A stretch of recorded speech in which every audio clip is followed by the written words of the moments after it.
exactly what you were talking about. That's the way You have to come closer to the mic because there's a distortion. Okay. That's the way I've been feeling like... Well, you found your way home. You remember the movie, Close Encounter? Yeah. How them people were obsessed with being there? Yeah. Certain of y'all people are obsessed with the books. It's like a drug to you. Once you got one book, you started going, oh my goodness.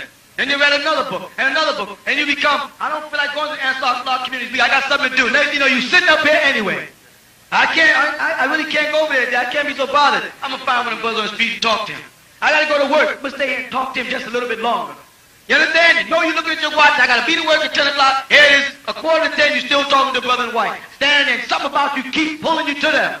They say a white man know what encounters of a third kind is. Because he remembered the first encounter was when the masters came down. The second encounter is when Jesus came down. And he knew the third encounter would be when the mothership comes. He knows what he's talking about.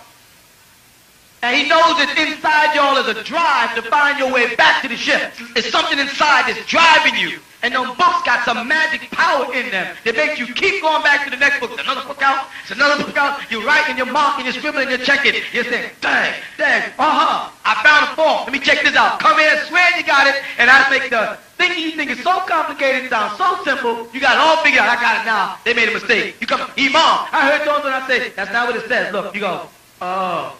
Okay, back out. 15 more books later, here you are again with another little argument. I got another one for you. Whose time are you wasting? You know where you belong. Your soul is pulling you to the tabernacle, and your body is pulling you away. Let your body win, and you're going to eternal damnation. Let your soul win, and you're going to everlasting life. When they say everlasting life, my sons and daughters, all they mean is when you get out of the earth's atmosphere where the Heavenly Father has created suns and moons to control time, you move into an eternal time system. You only have these time systems when you're trapped in the Earth's atmosphere, so 100 years seems like a long time. When you move outside of this sun, moon, and star, this galaxy, time is much, much more broader, and what you call one day could be 1,000 years. That's eternal life. I hope that's understood. Go ahead. Why are they going up in space, and what is the point of these satellites? What are they for? They're trying to get out of here. They realize that the ozone layer is gone. They realize that the insects are increasing, the diseases are increasing, that, the drugs are increasing, and the white man wants out. He wants to get back to Saturn. He wants out of here. That's why he can spend all that money to try to throw rockets in space and ain't spending that money trying to cure diseases or hunger. So when a person is spending money on their transportation while their house is burning down, that means they plan on doing what? Leaving, point blank. So the white man is trying to get out of here because he sees that this planet, Terra, is about to destroy itself. It's going to self-destruct. And he wants out. Point blank. Simple as that. That's why he's calling them shuttles. A shuttle is to take you from one place to the next. Correct? He wants out. He's going to leave black people here to destroy themselves. And what about the satellites? What are those for? Communication, because they need to communicate from interplanetary communication. The satellite is like a telephone, a wireless telephone. Only instead of sending down just FM frequencies for speech, they can send down patterns for sound, color, and they can beam up images. The white man is seriously right now trying to figure out ways to alter DNA, because he got this from extraterrestrials, and to transport your DNA to a hologram and project you into another galaxy, another dimension, and then send your chemistry after that, and you what he call beam there. He's working on that. Extraterrestrials do it now. He don't have it, and they won't give it to him. So what he's doing is trying to get up there using satellites to monitor different communications that extraterrestrials have from ship to ship, but he can't translate it anyway, because they have a crystal translator. He don't know nothing about it. I like them. Do you have worship services like churches? Yes, we do. Could you tell me what days? Every day, 5 times a day we pray, and then Friday is the assembly day when everybody comes. And what time? On Friday, 1 o'clock. And the rest of it is on Saturday too? Every day. There's a book on it called a prayer book. Make sure they give you a copy or a page they can let you have for free. It tells you all the different times of prayer. Do you have to wear any certain kind of clothing? Yes, you should be dressed in white because it's the garb that the angels always appear in. It's the garb that Jesus appeared in. It's the garb that the angels appeared to Jesus in. The garb that Moses wore. So it's a symbol of, going before the Lord dressed properly, as Jesus mentioned in Matthew, right? About being prepared for the bride at the wedding. So there's a specific garb, a white robe. Oh, If you don't have one, well, I don't know how to make it. You so have to sew it. tell the people outside, I said when you go outside, you can have one, the gift. In reference to seraphim and cherubim, just as maybe the seraphim know that you might be a good angel. You have to speak again because it's distorted. Okay, in reference to a seraphim and cherubim. A seraphim and a cherubim, yeah. Okay. Just like the seraphim might know that you might be a good angel, just like do the devil also know that you want to be, will they also try to pull you a different way? Yes, but how they do it is through your house, your aura. See, when you think negative in your inside, there's lights around your body that changes colors. And when these evil demons, they see this aura changing, these evil suggestions around you, they're magnetically drawn toward that. And they don't have to hover above your head. But 3 seconds to 3 minutes, when they can figure out how your brain waves work and assimilate themselves into your physical composition, and from there on start influencing you to start doing negative things. Like I received letters from people saying that they looked up my sign and my time of birth and things. They want me, there's one place downtown they wanted me to come in to test me out, and they said not to tell to anybody about this. You'd be crazy if you went. Oh, I wouldn't go. No. Send them back the letter and say, and put on the letter, ha, ha, ha. And send it back. Okay. And also, will they work through your children? Huh? Will the cherubims also, the devil work through your children? Yes, they will. If they can't get to you, they will get to your parents. They'll get to your kids. They'll get to your pet. They'll do anything they can to get you. Even though you have like a person that you know might be a Muslim and they also will talk against? The word Muslim don't mean nothing if it ain't coming from the heart and practice.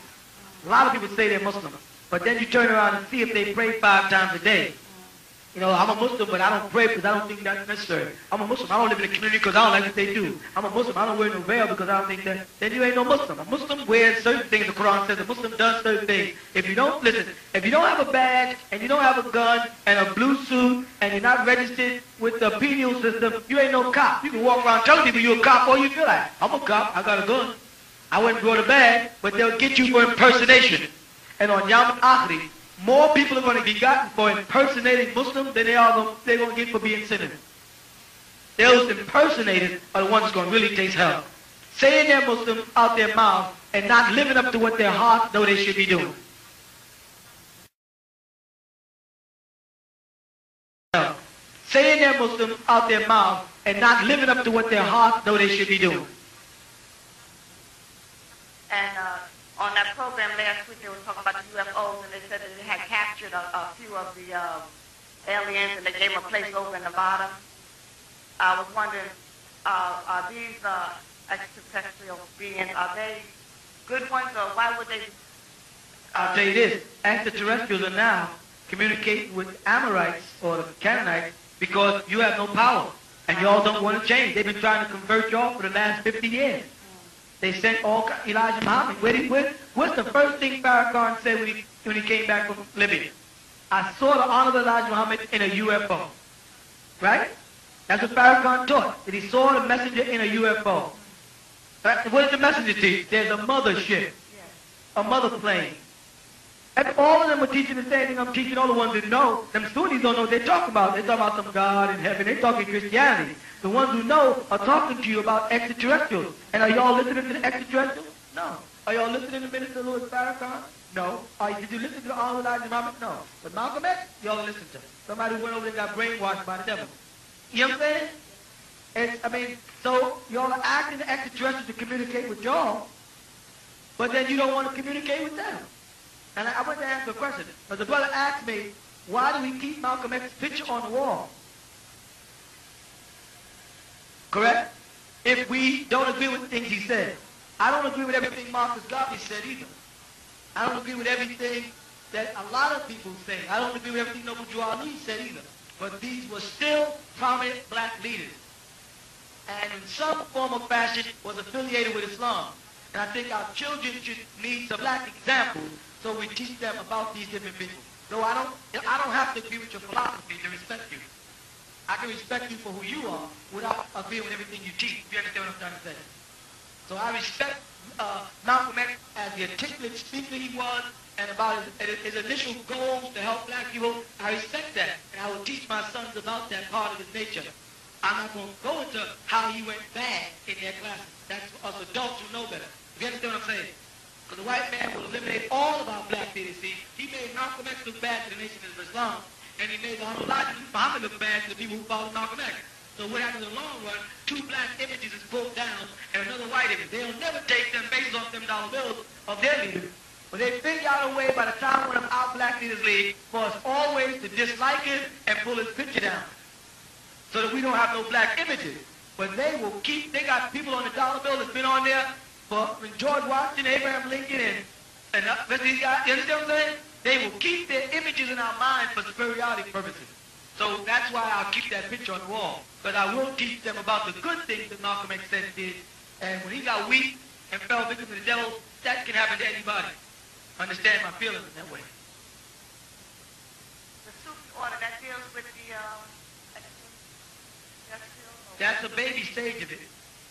So, and females can go into that? There's no difference between a male and a female in a law side. Only in the side of men who want to keep women feeling that they're some kind of form of inferiority. In the spiritual realm, women are just as great as men. Because I know I spoke to certain people, I said certain things I understand and certain things I felt like, well, everybody feels that way, but I... Probably with some male. Yeah. Or you got to plunge. The men don't want to think of y'all as better than them or as equal as them, because then you'll be able to question their manhood. If you ever peel the skin of manhood off of most of the American black men, you're going to find a naked woman. You know what I'm saying? When you get right down to it, a lot of them are scared. The white man has intimidated them. He has castrated them. He has made them, you know, he's taken the best part of the black man away. And he's left nothing but a frail woman, because we work for the white man, we work under him, we yes sir him, we no sir him, we ain't number women. And then when our women get mad, go marry some white man, we get mad. Why is that sister walking with a white man? Because average black man is smiling and showing his teeth. You understand? And if a nation of men like ourselves who are trying to become trying to identify with our blackness and our heritage, we become some revolutionists or some subversive, and the first thing your mother comes out of my mouth with is, they're a cult. I'm a cult because I don't want to be bugging my eyes and soft shoeing. I got to be a cult. You understand what I'm trying to say? So the white man is not satisfied until he has castrated our manhood from us. And your mother and them think they're saying something great when they call us a cult. All they're doing is encouraging me to look like some white boy. So our black men, we got to get ourselves together. We got to make a mark. We got to do something like Elijah Muhammad said. We got to do for self. We got to build our own. And you got to stop serving that white man. I'm talking about you spies sitting up in there who are sent out here to tap us. You better wake up, because after they finish using you against me and I'm gone, then they're going to eliminate you. And their whole purpose is to keep Malcolm X down, keep Black Panthers down, keep young lords down, keep black Muslims down. They don't want us to follow Malcolm X. They don't want us to follow Noble Drew Ali. They don't want us to follow Sheikh Daoud. They don't want us to follow Elijah Muhammad. I mean, and that's the serious problem. And every time they call us a cult, you add the next couple of letters on. And what are those letters? Culture. When they say cult, you say you mean culture. That group is a cult. You say, no, you mean a culture. Because we are affiliated with a people who have been there for thousands of years. This ain't no cult made up in America. This is the custom, the dress, the dance, the marriage ceremony, the birth ceremony, the language, everything you're taught as an Ansar Allah has existed before Billy Graham and all of these Christian preachers came about. This organization thriving. Say, we're not no cult, we are a culture. And the white man don't want a black man to have any culture except what he taught him. And that's the Ben Marinites. And I ain't gonna be no Sammy Davis Jr. for nobody. Now, I'm gonna sound crazy to you because you like straightening your hair and then talk about you black. I'm black, I'm with black people. What that got to do with me having straightened and comb my hair? It has to do with the fact that you see yourself as ugly when you straighten your hair. When you straighten your nose. It means that you see your hair. Well, my hair is too thick to comb. Who you fooling? Your hair is too thick to comb. That ain't for me. That's the way you want to look white. Let's be for real. And if you get mad at me, I'm sorry. I'm going to call it as I see it. You want to be white. There ain't no such thing as my hair is too thick to comb. Then braid it. That takes too much time. Then say you're lazy. Then don't say that's too hard to take care of. You know, I heard black people say, when my hair is natural, it falls out. You know what I'm saying? That means you never had no hair because the day you was born, by the time you got 12, you wouldn't have no hair, it would have fell out. You mean you got a full head of hair, then you combed it, and then it started falling out. And now you can't wait for it to go back because you don't want to cut it too short. Get you a short, natural, take care of your scalp, and let your natural hair come back in and stop making statements to the white man that we think we're ugly. Because every time you see some sister standing there grinning with her hair all processed, she's saying things we're ugly. Stop weaving dead people's hair in your hair so you can get Shirley Temple left hair. Blonde, fake Indian hair, and dead people's hair weaved into your hair so you can look like white people. Stop doing that stuff because you're telling the white man that you think being black is ugly. You think you're not proud of being yourself. And meanwhile, the white man is curling his hair, tanning himself, trying to look as black as he can, injecting stuff in his lips to get lips. White women are getting shots in the butt so they can grow a butt. Meanwhile, black women are weaving dead people's hair and putting on light powder. You know, black women got light powder on their face, see old black neck sticking up there. The whole face is light skin, the neck is chocolate color. I mean, got all this straightening combs burned there. Please stop trying to look like a white woman because we are the most beautiful people in the world. We don't need makeup, we got natural blush. Ain't nobody like us, like Elijah Muhammad said. Black can create every race, and no race can create blacks. Everybody comes from us. Be proud of who you are and what you look like. And let him know you're proud of it. Say, this is me, and you can't deal with me for what I am. And if your man looks at you and sees you with your hair natural and sees you as ugly, you got the wrong man. He's settling for you, because he's looking at you and seeing you as a white woman. You see? If he has to look at you and if your hair is shoulder length and straight, say, darling, you pretty. What he's really saying is, darling, the white woman is pretty and you're doing a pretty good job of looking like her. He ain't saying that you pretty. If he looks at you in the morning when stuff is rough and says, you still my baby, then he sees you as pretty. Y'all better wake up, because time is running out on us. The white man got statements being made, and those statements are being made by us. And we think we're ugly. We think we'll never be nothing. We think we're in the ghetto. We think we're the lowest of the low. We can't get nothing done. We got to get together, and we got to get together fast. If you're here and y'all are waiting for the Messiah, Jesus, to come, I want to tell you, you really think y'all going to have straightening combs in heaven? Y'all really think on Sunday morning in heaven y'all going to be in front of a mirror pressing your hair to go to church? You're going to be natural one day anyway, dear. So why don't you come on and get ready now? Because the day is coming, the Messiah is close. You can see the time folded and the Messiah is close. And First of all, I'm very pleased to be here. Secondly, I'd like to ask you some questions because by being raised by Elijah Muhammad, you are the continuation of his teachings. I bear witness to that. And there are some things I'd like to ask you concerning the mother plane first. The first question. Elijah Muhammad taught us that the mother plane was a mile by a half mile and that it was put up by Orientals. He specifically said Japanese, and that it was Japanese who are piloting them. Is my feeling, if I recall correctly, that it has 150 smaller bombing planes, each of them containing 2 thermonuclear bombs that are capable of going 6 miles down into the earth and causing explosions as high as mountains. I read in your pamphlet when you talked about the mother plane, you indicated or alluded to the fact of them being piloted by either extraterrestrials or people here on the planet. Could you, for me, please, make that clear, your understanding on the mother plane? Yes. The book of Revelation, first of all, explains in detail about the mothership. The reason why I refer to it as a mother plane, because it is indeed a whole city. It's not just a ship like people think. It is tremendous. And the specs of it and the description of it, as Elijah Muhammad was trying to explain to people, are broken down in the book of Revelation 21 and 22. Revelation 21 actually gives you the measurements of it in cubic feet. Now, the reason why Elijah Muhammad, who saw the mothership in a vision, you understand, said they were Orientals, is because these beings that he saw, and this is what most people are interpreting when they think about extraterrestrials, make note that they always interpret them as not having limbs. These are the military from another galaxy, from Zeta Galaxy. I don't want to get too spaced out because people start thinking they're crazy, because they don't understand. Zeta, like in Z-I-D-A, Zeta, right? That's a galaxy, all right? And these beings are usually 4 to 5 feet tall. They have a grayish brownish color.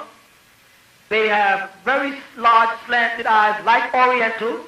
They have the features. If you notice, Orientals have small noses and, they predominantly look like Orientals. Because the messenger was seeing a vision of them, he didn't know that they were extraterrestrials at the time. So he interpreted them for what they looked like to him, which was Orientals. Now, today, in this UFO thing they talk about, whenever they describe these beings, you look at them and say, they look like Orientals. So I was way ahead of the time in that. You follow? Yes, and they are equipped to destroy the planet if they have to. And in the Revelations again, when they speak about it, about the star hitting the planet Earth and going down and making a hole in the planet Earth, a pit, this is what I was talking about. The only time these extraterrestrials, these beings, will interfere with what's taking place in the planet is when the devil gets ready to destroy the planet and destroy our lost children. Then they will intercede on the behalf of the righteous, like the Honorable Elijah Muhammad taught. And they know all the righteous, and they will call them by their name, and they will respond, and they'll be taken up into the ship. And then they will release fireballs against the earth to destroy the planet Earth. And it will not destroy anything except those things who do not have Allah's seal of righteousness on them. That's what they're talking about. This is what he was talking about. He was talking about the doomsday, and if we went to Revelation 21, we'd see, and I saw a new heaven and a new earth. Now, this Honorable Elijah Muhammad would say, he would refer to paradise as hereafter, meaning here on earth, after the devil's 6,000-year period is up, and he has been taken off the planet, and Allah appears in his good time to show forth his power, that he is Allah and has power over all things. When that time comes and the devil is removed, this is referred to as a hereafter. Muslims say hereafter the world ends. Honorable Elijah Muhammad was saying, here on earth, after the devil is removed, will be the paradise. That's why he explained it. And it goes on. And I saw a new heaven and a new earth. And see, the Honorable Elijah Muhammad did speak about heaven, even though a lot of people didn't realize that, because when he broke down who the original black man was, he said, Asiatic black man, maker, owner, cream of the planet Earth, father of civilization, and what? God of the universe. So he didn't know about a heaven, but he was talking about a kingdom, which is a ship, not no spook heaven, where people are going to go sit not next to no white God, or no, that Christianity, that devil mentality he called a lie. That's how he was talking about reality. But he couldn't tell them about extraterrestrials. They already thought the messenger was crazy because he was saying that we are Asiatic black man. Right. We the original people. He was starting to speak about extraterrestrials and UFOs and motherships and little ships coming out. Man, the white man would have written them off as enough. Black people, if the white man writes them off as crazy, what do they say? He must be crazy. So the messenger was preparing them so when I come, I will be able to continue some explanations. Plus, he knew that the news media, by that time, would have to reveal certain truths that would make black people, now when I mention extraterrestrial UFO, black people don't freak out because now y'all believe they exist. Why? Because the white man, they exist. Not necessarily you, but a whole lot of people in there. So let's see what happens in number 21 of Revelation. And I saw a new heaven and a new earth. For the first heaven and the first earth was what? Passed away. That is hereafter. You see what I'm saying? That's what I was talking about. Hereafter. Whether all the Sunnis in the world want to bear witness or not, the truth is truth. Then he said, had passed away, and there was no more sea. Now check that. And then what did John say? And I, John, saw the holy city, the new Jerusalem, which means city of peace. Honorable Elijah Muhammad taught about the meaning of Jerusalem and what it means, founder of peace. Remember that? Yes. Coming down from God out of heaven. Out of heaven, prepared as a bride adorned for her husband. You see that? He spoke about the mothership coming. It's going to be prepared to us, and we got to be like a husband, ready to wedlock into this city, ready to go to it and live with. Let's go on. What does it say? And I heard a great voice out of heaven say, Behold, the tabernacle Which of... Tabernacle is temple. Hakai. Of God is with man. And he will dwell with them. that's why the Honorable Elijah Muhammad said Allah will come in his own good time and show forth his power. He's all wise. Because it says he'll be in that temple with them. He'll dwell with them. You see that? Go ahead. And they shall be his people. And God himself shall be with them and be their God. Honorable Elijah Muhammad wasn't making nothing up. Everything he was telling them was right in the scriptures. They just couldn't relate to the scriptures. And he had to take them, what did he say? It's a baby stage. I got to take y'all gradually by the hand and walk y'all through the truth. He couldn't unload all that truth. If Honorable Elijah would have unloaded all the things he knew, the white man would have spent his whole time trying to kill him. Because he thought Dr. Martin Luther King knew something and killed him. He thought Malcolm X knew something and killed him. He thought when Clarence 13X broke off from Atum Muhammad and started preaching in Harlem, they said, uh-oh, there goes Allah. You know what I mean? They thought he was real. They killed the man just to prove that he's not Allah. That's how they work. But we read this whole book of Revelation 21, it'll tell us. And God shall wipe, when they say God, we know they're talking about Allah, shall wipe away all the tears from their eyes. What do you say? I give all I have, and what? For all I have, because I've waited for 379 years for this day to come when the devil will be taken off the planet. When they said, what's going to happen? What's going to happen if the devil is moved from the planet? They say, I give all I have and all that which is my power to see this which I waited so long for. That means the tears and the suffering when the devil's time is up will be wiped away from your faces, wiped off your eyes. You cry no more, it says right here. And God shall wipe away the tears from their eyes, and there shall be no more death. Neither shall there be sorrow, nor crying, neither shall there be any more pain. For the former things, this old world, the world of the devil, in its 6,000 years, what? Are passed away. And he that sat upon the throne said, behold, I make all things new. That's what the Honorable Muhammad said. It's going to be a new one without the devil. And he said unto me, write, for these things are true